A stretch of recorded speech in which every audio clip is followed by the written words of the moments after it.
अगर नरेंद्र मोदी जी के मुंह से आपने अंबानी शब्द कभी सुना, अदानी शब्द कभी सुना? नहीं।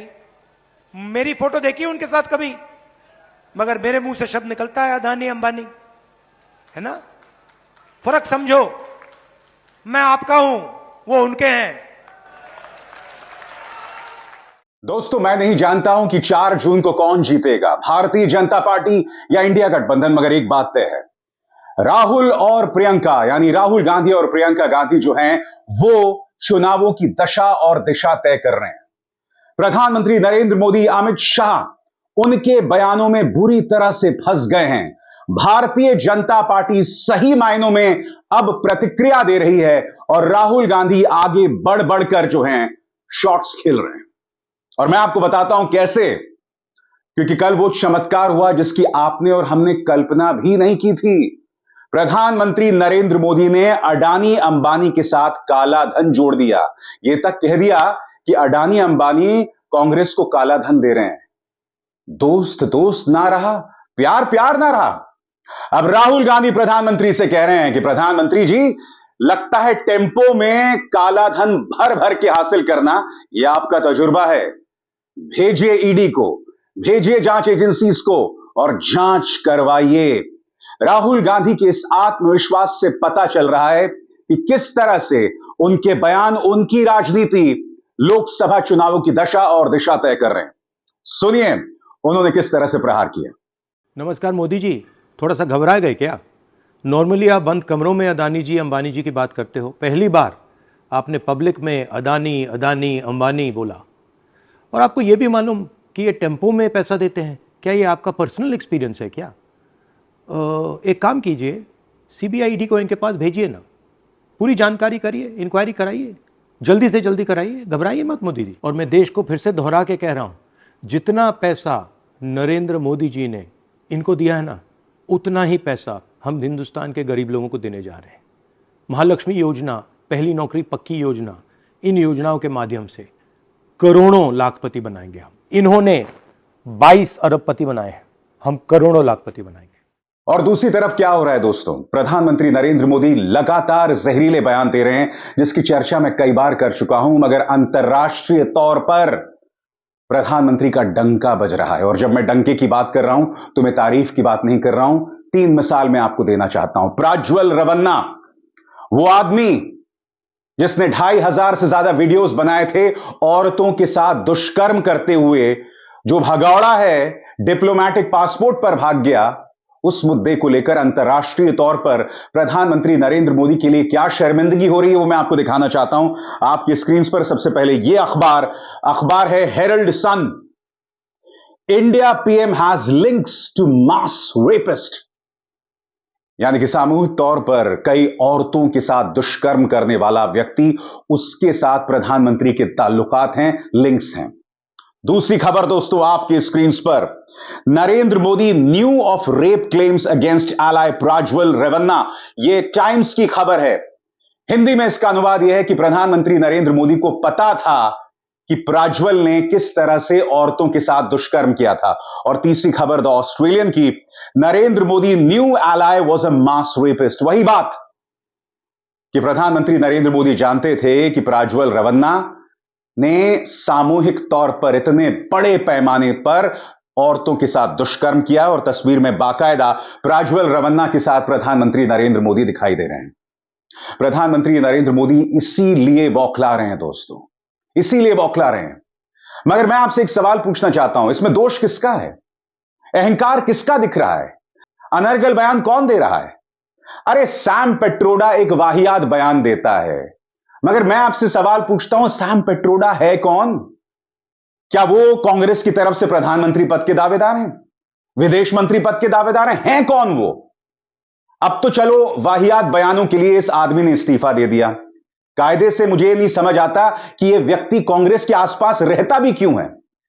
मगर मैं आपसे कुछ और कह रहा हूं दोस्तों, सैम पेट्रोडा ने जो शर्मनाक बातें कही सो कही, मगर प्रधानमंत्री हमारे ही देश के नागरिकों पर निशाना साध रहे हैं, मुसलमानों को घुसपैठिया बताते हैं, न जाने क्या क्या कहते हैं।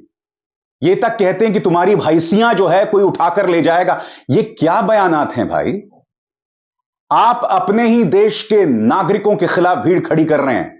गोदी मीडिया का खून इस बात को लेकर क्यों नहीं खौलता? प्रधानमंत्री नरेंद्र मोदी का खून खौल रहा था सैम पिट्रोडा को लेकर।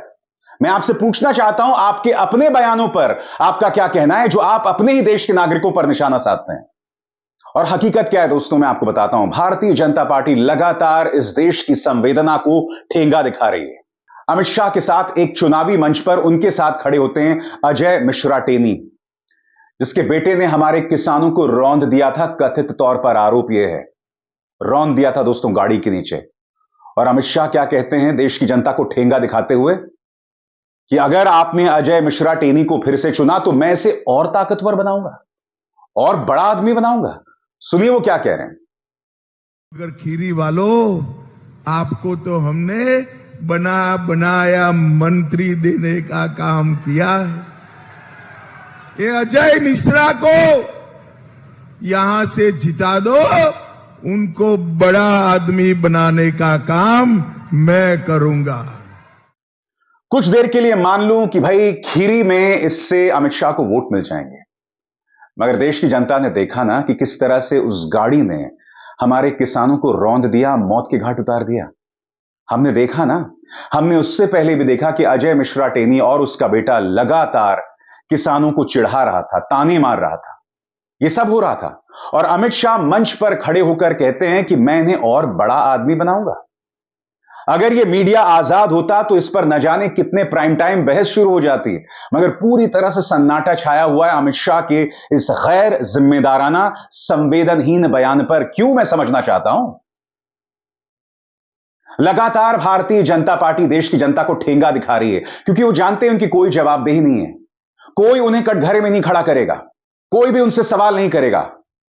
और भारतीय जनता पार्टी को यह भी लगता है कि इससे हमारे वोटों में कोई कटौती नहीं होगी। अरे क्यों नहीं होगी भला? आप मंच पर खड़े होकर हत्या के आरोपी के पिता, जो लगातार किसानों पर निशाना साध रहा था, उसको इस तरह से सम्मानित कर रहे हैं। इसीलिए मैं आपसे कह रहा हूं दोस्तों, एक तरफ भारतीय जनता पार्टी का अहंकार दिखाई दे रहा है, उनका इनसेंसिटिव एटीट्यूड, उनका संवेदनहीन रवैया दिखाई दे रहा है, और दूसरी तरफ कांग्रेस जो लगातार मुद्दों पर बनी हुई है। और प्रियंका गांधी वाड्रा उनके लिए एक ब्रह्मास्त्र साबित हो रही है दोस्तों। यह अतिशयोक्ति नहीं है। प्रियंका का जो संवाद है, जिस तरह से वो प्रधानमंत्री के तमाम वार को कुंद कर रही हैं, उसकी धार कम कर रही हैं, वो देखने लायक है। इस वीडियो में देखिए दोस्तों, किस तरह से जनता के बीच प्रियंका गांधी वाड्रा पहुंची हैं और मोबाइल की रोशनी में वो अपनी बात रख रही हैं। सुनिए वो क्या कह रही हैं। आपकी पुरानी परंपरा रही है, आप हमेशा लोकतंत्र के लिए लड़े हो। आजादी से पहले 103 साल पहले यहाँ की जनता ने, यहाँ के किसानों ने आंदोलन किया अंग्रेजी साम्राज्य के खिलाफ। आप खुद खड़े हुए, क्योंकि आपकी यहाँ की परंपरा रही है कि आप जागरूक हो और कि आपने हमेशा इस देश की राजनीति की दिशा दिखाई है और बनाई है।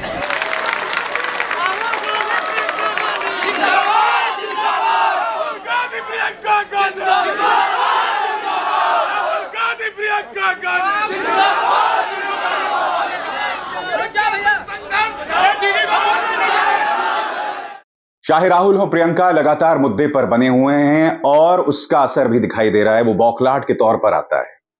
प्रियंका कह रही हैं कि इनके नेता बार बार संविधान बदलने की बात कर रहे हैं, और ताजा मिसाल है राजस्थान की डेप्यूटी चीफ मिनिस्टर दिया कुमारी का। वो कोई छुटभैया नेता नहीं है। वो कह रहे हैं कि भाई संविधान बदलने के लिए कानून बदलने की बात वो कर रही हैं, और प्रियंका इसी मुद्दे को उठाती हैं और हमला बोलती हैं। सुनिए क्या कहा उन्होंने। कहते हैं संविधान बदल डालेंगे, संविधान बदलेंगे तो किसके अधिकार कमजोर होंगे? आपके। आप आज वोट डाल रहे हो, आज आपके हाथों में ये हथियार है कि आप बदलाव लाना चाहते हो। आप खुश नहीं हो किसी नेता के काम से तो आप बदल सकते हो, लेकिन संविधान जब बदलने की बात करते हैं, क्या पता अगला चुनाव ही ना हो, आपका ये अधिकार भी छीना जाए। संविधान आपको आरक्षण देता है, क्या पता उसको बदल डालें। तो गंभीरता से सोचना पड़ेगा। प्रियंका सवाल पूछती हैं प्रधानमंत्री से कि आप असली मुद्दों पर क्यों नहीं आते, असली मुद्दों का जवाब क्यों नहीं देते। आपने रोजगार भी दिया तो अग्निवीर दिया, जिसके 4 साल बाद जो है युवा बेरोजगार हो जाएगा।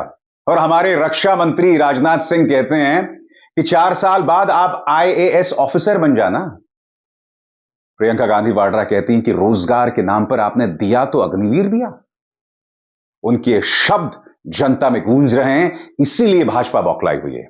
प्रियंका गांधी वाड्रा रोजगार की स्कीम लाए तो अग्निवीर जैसी लाए, जिसमें 4 साल आप सेना में भर्ती होंगे, बाकी वापस आके फिर से बेरोजगार हो जाओगे। दरअसल एक अरसे से पहले राहुल गांधी ने सूट बूट की सरकार कहा, फिर अडानी पर हमला बोला। नतीजा यह हुआ कि प्रधानमंत्री नरेंद्र मोदी को यह कहना पड़ा कि अडानी के पास काला धन है। वैसे आप में से जो लोग भूल गए हो प्रधानमंत्री ने क्या कहा, फिर से सुनते हैं। मैं आज तेलंगाना की धरती से पूछना चाहता हूं, जरा ये शाहजादे घोषित करें कि चुनाव में ये अंबानी अडानी से कितना माल उठाया है, काले धन के कितने बोरे भर करके रुपये मारे हैं। तो इस 25 सेकंड में प्रधानमंत्री ने अपने दोस्त को भी नहीं बख्शा। प्रियंका गांधी वाड्रा इसी मुद्दे को उठा रही हैं कि प्रधानमंत्री दुनिया के टूरिस्ट बने हुए हैं, पर्यटक बने हुए हैं, दुनिया भर में घूमते हैं, मगर अपने किसानों के पास नहीं आते, उनकी बात नहीं सुनते। उल्टा जब 700 किसान मर जाते हैं तो बकौल सत्यपाल मलिक प्रधानमंत्री ये कहते हैं कि वो 700 लोग मेरी वजह से थोड़ा ना मरे। आज तक सत्यपाल मलिक के उस बयान का खंडन प्रधानमंत्री ने नहीं किया है। सुनिए प्रियंका गांधी वाड्रा क्या कह रही हैं प्रधानमंत्री नरेंद्र मोदी को पर्यटक बताकर, टूरिस्ट बताकर। सुनिए। मोदी जी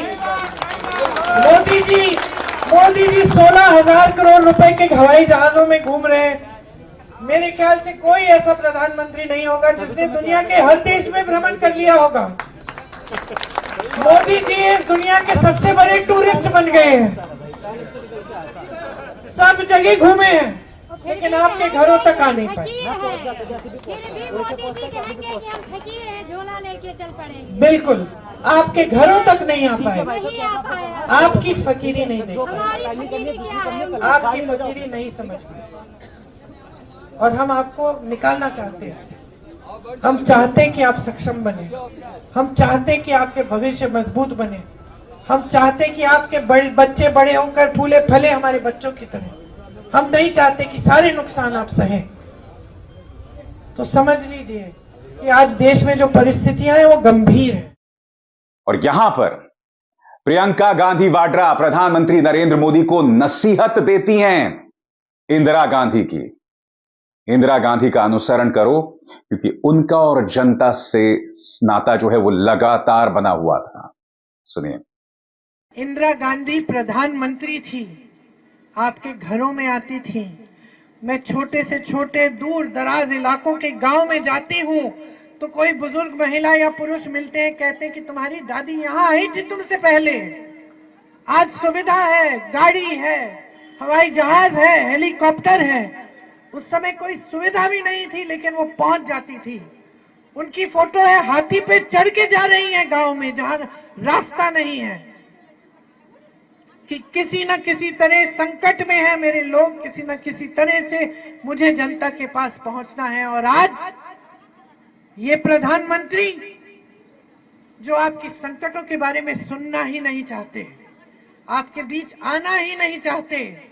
आप टीवी में देखते हैं साफ सुथरे कुर्ते पजामे में, एक बाल इधर से उधर नहीं, कोई इनके पास नहीं, उनकी परछाई ही दिखती है। बस ऐसे 2-4 नेताओं को भी नहीं खड़ा करते, सब दूर दूर रहते हैं उनसे। जनता से तो एकदम कट गए हैं। सच्चाई ये है कि अगर आज आप बदलाव नहीं लाओगे देश में, तो ये देश जिस खाई में जा रहा है उससे निकलेगा नहीं। इम्तिहान बहुत मुश्किल है दोस्तों, कठिनाई है, चुनौती है। और प्रियंका गांधी वाड्रा कभी कभी भाजपा की पिच पर कूदकर भी उन्हें चुनौती देती हैं। वो कह रही हैं कि धर्म के नाम पर आपको अंधा बना दिया गया ताकि आप मुद्दों की चर्चा ना कर सकें, जो बात मैं एक अरसे से आपके सामने रखता आ रहा हूं। धर्म के मुद्दे पर भी वो बोलती हैं, और किस तरह से बोलती हैं, सुना जाए। झूठ फैलाई जा रही है, इससे आपका फायदा नहीं है। बहनों और भाइयों, परिवार के बारे में सोचो। परिवार में 2-3 भाई हैं, मुखिया खुद लड़ा रहा है भाइयों कि एक भाई को कुछ कहता है, दूसरे भाई को कुछ और कहता है, लड़ा रहा है। फायदा किसका हो रहा है?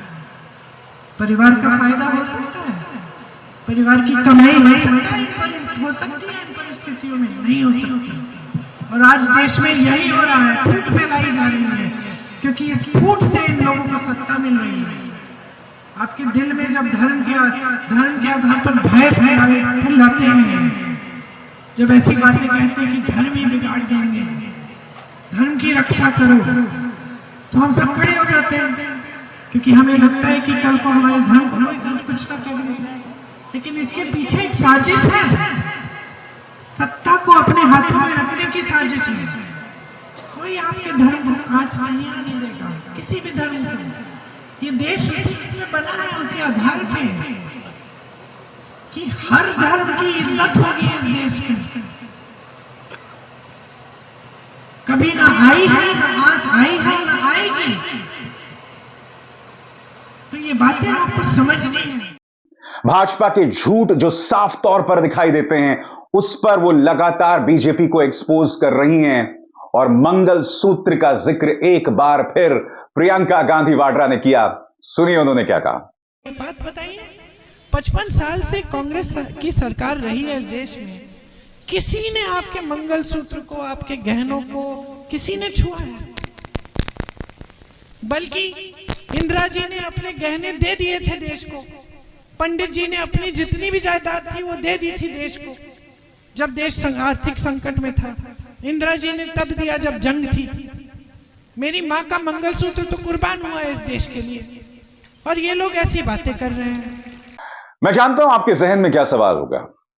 आपके जहन में सवाल होगा कि क्या इसका मतलब यह कि इंडिया गठबंधन जीत जाएगा, क्योंकि जैसे मैंने कहा, राहुल और प्रियंका चुनावों की दशा और दिशा तय कर रहे हैं। जरूरी नहीं है दोस्तों, और मैं इसके 2 कारण बताना चाहूंगा। सबसे पहला कारण, पिछले 10 सालों से जिस तरह से जनता को ब्रेन वॉश किया गया है, लगातार बताया गया है कि अगर मोदी जी चले गए तो हिंदू खतरे में आ जाएगा। आपने कई ऐसे क्लिप्स देखे होंगे जहां आपने युवाओं को और महिलाओं को यह कहते हुए सुना कि हमें 1000 रुपए प्रति लीटर पेट्रोल भी देना पड़े तब भी हम मोदी जी को चुनेंगे, क्योंकि वो हिंदू धर्म के रक्षक हैं। हालांकि आप भी जानते हैं कि हिंदुओं को सिवाय डराने के, धमकाने के, मूर्ख बनाने के भाजपा ने कुछ और नहीं किया। 10 साल में अगर हिंदू हृदय सम्राट देश के प्रधानमंत्री हैं, तो 10 साल में आपने हिंदू को सिर्फ यही सिखाया कि हिंदू खतरे में है, हिंदू धर्म खतरे में है। वो हिंदू धर्म जो पिछले हजारों सालों से खतरे में नहीं आया। औरंगजेब का अत्याचार उन्हें खतरे में नहीं ला पाया। पिछले 70 सालों से हिंदू खतरे में नहीं आया, मगर प्रधानमंत्री नरेंद्र मोदी अब बता रहे हैं कि हिंदू खतरे में है। तो सबसे पहली बात, कई लोगों के जहन में बात घर कर गई है। इस चुनौती से पार पाना बहुत मुश्किल है कांग्रेस के लिए। मुद्दा नंबर 2, 80 करोड़ लोगों को मुफ्त राशन देना। ये जो 2 फैक्टर्स मिल जाते हैं ना दोस्तों, तो भाजपा अभेद्य हो जाती है।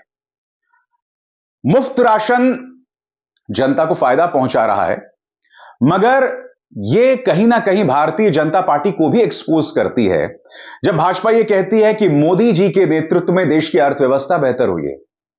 अरे बेहतरी किस बात की? आज की तारीख में 80 करोड़ जनता को अगर आप मुफ्त राशन ना दें तो उनकी तो हालत खराब हो जाए ना। यह कहीं ना कहीं एक टिप्पणी है मौजूदा सरकार पर, है कि नहीं दोस्तों? तो स्वाभाविक सी बात है, ये मुद्दे कोई उठा नहीं रहा है।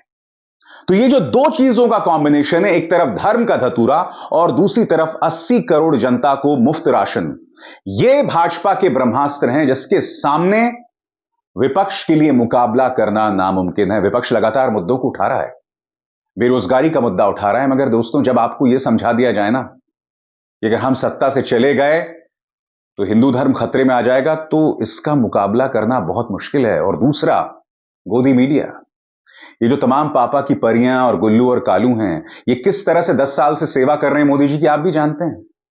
इंडिया के पापा, मंगल ग्रह में बीजेपी का डंका, वर्ल्ड कप जिताएंगे मोदी जी, ये सब कचरा कार्यक्रम इन्हीं लोगों ने किया था ना। कायदे से इन कार्यक्रमों का मजाक उड़ना चाहिए, मगर देश की जनता का एक बहुत बड़ा हिस्सा है जो इससे प्रभावित हुआ, प्रेरित हो गया। और यह सवाल आपको खुद से पूछना है कि आप कब तक इस तरह से ब्रेन वॉश होते रहेंगे, क्योंकि इससे सिर्फ और सिर्फ आपका नुकसान है, फायदा कुछ नहीं है। और न सिर्फ आप अपना नुकसान कर रहे हैं, क्योंकि आपके सोचने और समझने की क्षमता खत्म हो रही है, बल्कि आप नुकसान अपने बच्चों का कर रहे हैं, जो मैं बार बार कहता हूं दोस्तों। सच बताऊं तो मुझे आपकी परवाह नहीं है, क्योंकि समझदारी होते हुए भी आपने खुद को ब्रेन वॉश होने दिया। मुझे परवाह आपके बच्चों की है। जो हमारे शिक्षा में बदलाव कर रही है भाजपा, जिस तरह से हमारी किताबों में अजीबोगरीब चीजें पढ़ाई जा रही हैं, और मास मीडिया जिस तरह से जनता को ब्रेन वॉश कर रहा है, सोच की भी सिहरन पैदा होती है कि हम अपने बच्चों को किस तरह का नागरिक बना रहे हैं। चिंता आपको इस बात की होनी चाहिए दोस्तों, और यही कांग्रेस की सबसे कठिन चुनौती भी है। अविजार शर्मा को दीजिए इजाजत। नमस्कार। स्वतंत्र और आजाद पत्रकारिता का समर्थन कीजिए, सच में मेरा साथी बनिए। बहुत आसान है दोस्तों, इस ज्वाइन बटन को दबाइए और आपके सामने आएंगे ये 3 विकल्प, इनमें से एक चुनिए और सच के इस सफर में मेरा साथी बनिए।